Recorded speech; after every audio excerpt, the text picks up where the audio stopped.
In today's video, I'm going to be sharing with you the method that I use to list my items on Facebook Marketplace, which is a platform that I use to sell some of the things that I flip. I'm going to be sharing with you my octopus method, which is an 8-part method. Using this, I think, will eliminate the need to actually pay to have Facebook boost your listing. So stick around until the end, and I'll also share some additional gems.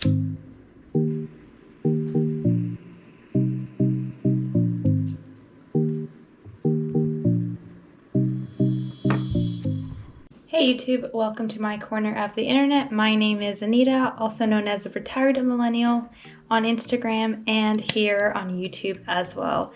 I'm the creator of the $0 to $1 million challenge, which is basically a series of me flipping random things, investing my net profit into the stock market with a $0 input, waiting to reach $1 million. So after you've done your due diligence and sourced the right item that is sellable, you are now at the stage where you want to list your items. And by the way, I do have a video that I will link up top that shows the way that I go about listing things in batches. I normally source up to 20 items at a time, and I do have a system that I use to photograph and list things, so I'll go ahead and list that there for you. We want to be able to maximize the number of eyeballs on your listing to increase the chance that it will sell. Makes sense, right? So let me share with you this listing, which is a great example of my octopus method, which happens to also be a listing of an octopus item.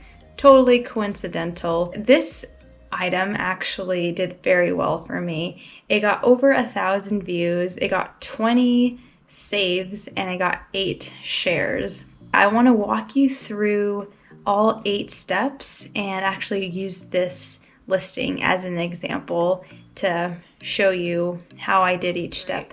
So what is the first part of this method? The first part is going to be the picture, which I think is one of the most important parts, especially on Facebook Marketplace, because I think most sales on Facebook Marketplace are actually impulse purchases and kind of bought out of boredom, and like that, people just get lucky that they just kind of stumbled upon something. Facebook is really good at tailoring the right products to the person, so oftentimes it's something that they actually will probably really like. It's, similar to listings that they have been looking at before, and Facebook will do their part to get it in front of the right people if you do the right thing. So having that picture is going to be their initial contact with your listing. So having a picture that has great lighting is going to be important, and also including pictures of all of the different angles is going to be important to have in this step as well. Additionally, if there's any defects on the item, you want to take a close-up picture of it as well, to be able to be very transparent about the sale. You don't want to get into a position where you accidentally forget to take a picture of a defect and they get the item and they return it or they want to return it because of the defects. You want to get everything out in the open just to avoid any potential mishaps. So as you see with this listing, I was able to take a picture that really captured the life-size scale of the item. I was able to also show the different angles of it and the tag. I made sure to list that, and then kind of some up-close shots of the kind of scuff around the eye. It wasn't bad, but I just wanted to, make sure that they knew exactly what they were buying. The more that you can tell with pictures, the better. You want to make it feel like they are actually looking at it and feeling it so to speak, in real life. So the next part of this octopus method is the title. The title is an interesting one because I'm pretty convinced that people don't read the title. Maybe they read the first two words in the title, but for the most part, people don't read the title. And I'll try and find some screenshots of conversations I've had where someone has asked for the size or the color of the item and it is on the title. As a matter of fact, one time I got a request to cancel an order because the person was not aware that I was selling espresso sized cups. So they purchased the item and then the next day they canceled the order because they said they didn't realize that they were espresso sized when the title clearly said espresso mugs. So why is it important then to even care about the title? Well, the answer is because the keywords that you use are going to be important. So the keywords that you use in the title basically are kind of like reinforcing what the item is. So you are basically telling Facebook what it is, and then once Facebook knows what the item is, they know who to serve it up to. A few things that I include in the title are the item description, I include the brand, and then I also include anything I think the person would search for. So sometimes if I am, selling clothes, I will have kind of a loaded title where I'll have, different queries that, 3 people might search, one person might search for women's clothes, the other person might search for like leggings, and then the other person might search for like pink Lululemon, so I make sure to be as descriptive as possible and also consider different audiences and what they would search. And a little tip, by the way, Facebook does have an Insights tab. So if you go to their Insights tab in your Facebook Market page profile, you will see what items are doing well in your area. So you'll see, you'll be able to see like high performing or popular categories, and that will actually show you actual keywords that are currently being used. This changes frequently, so you want to check back frequently to see what the current kind of popular item is being sold in your area is. Just you can actually just use that direct quote and it'll tell you what query is being searched. So the third part of this method is going to be the price. So what I recommend you do with the price is you mark it up about 20 to 30%. If you do anything more than that, I think it will actually cause more harm than not. But if you mark it up just, maybe like 20 or 30% from what you're expecting to get, then this leaves room for offers. This leaves room for you to drop the price as well. So I would definitely encourage you to consider marking up the price just a little bit. And this won't necessarily bring traffic, but I think what it will do is potentially have, someone put, if it's just a little over someone's price point, what they can do is save the listing, and that gives you some good information. So the more saves you have, the more interest your item is getting, and then you can, use that information to drop the price a little bit if it doesn't sell in whatever time frame you would ideally want it to sell. So Facebook Marketplace also has like a details section. I would encourage you to fill it out.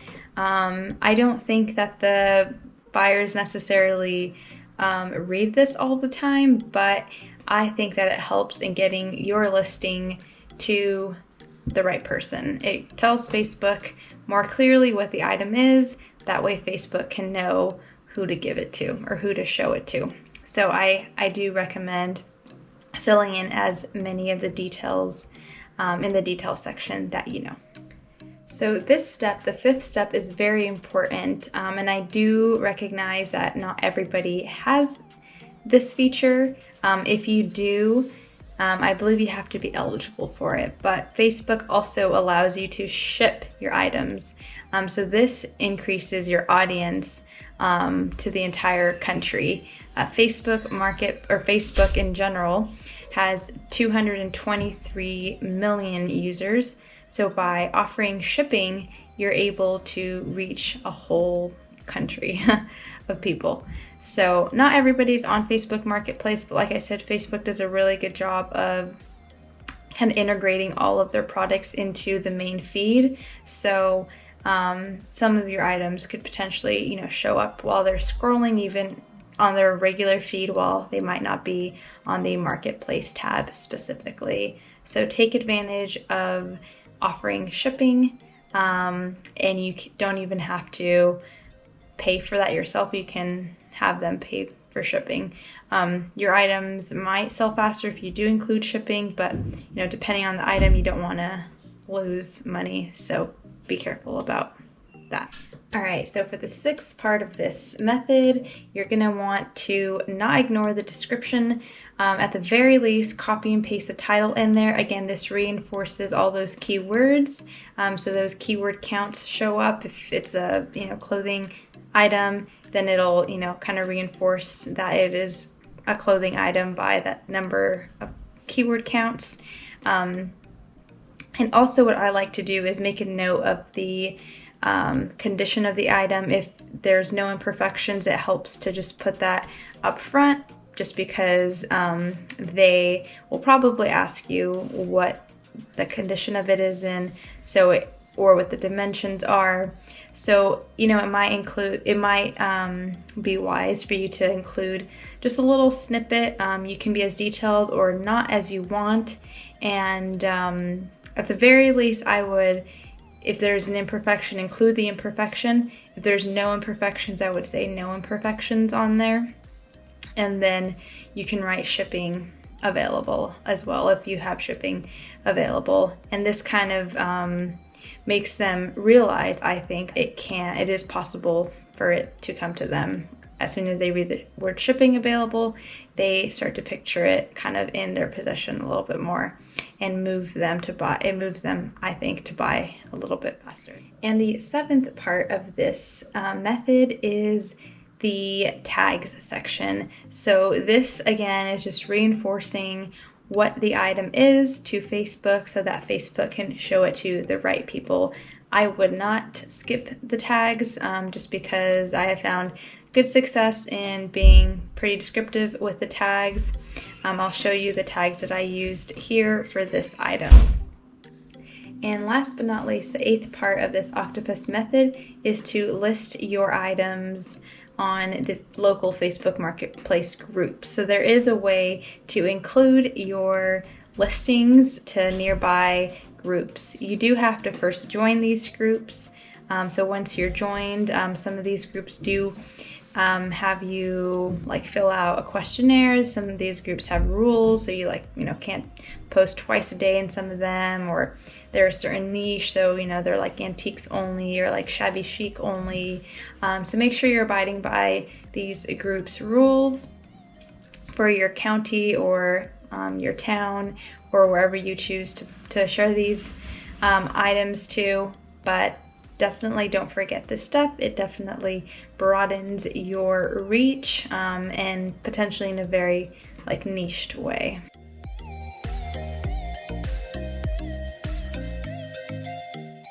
And the last gem that I want to leave with you here is that Facebook does reward engagement. The more saves you get, the more it shows this to people, the more people message you about it, the more it broadcasts it. So sometimes as a strategy, what you might consider doing, you might exclude the size, for example, and this will cause people to message you about the size. While you might have a lot of noise coming in, Facebook is actually broadcasting it a little bit more for you. So this is You'll notice too that like once one person messages you about it, more people start messaging you about it, and that is because Facebook does reward engagement. And this is just anecdotal, like this is based on my experience. If you know for certain that Facebook does this, you can leave it in the comments. But I'm just sharing with you what I have found to work for me. This was actually kind of found on accident. I think it'll actually work in your favor to leave some details out sometimes, just so you can get more messages about it. You know, if that doesn't settle with you, definitely don't do it. But at least know that Facebook will reward engagement for your listings. Another thing that you can do to leverage engagement, and let's say you want to sell something locally and you have multiple items to sell, you can actually create a batch listing. This is one listing showcasing multiple items. So in this case, let's say you have 3 or 5 furniture pieces, you would put them all onto one listing, where in the description you would probably have the price for each one, or a little description about what each item is. And this is great because some people will message you about one item and the entire listing gets a boost. So this can also be something that you put in your toolbox as a way of increasing traffic to your listings. That's all I have for you today. Thanks so much for watching this video. If you did find it helpful, please hit that like button and don't forget to subscribe to continue watching my journey to $1 million and learning how you can get there as well.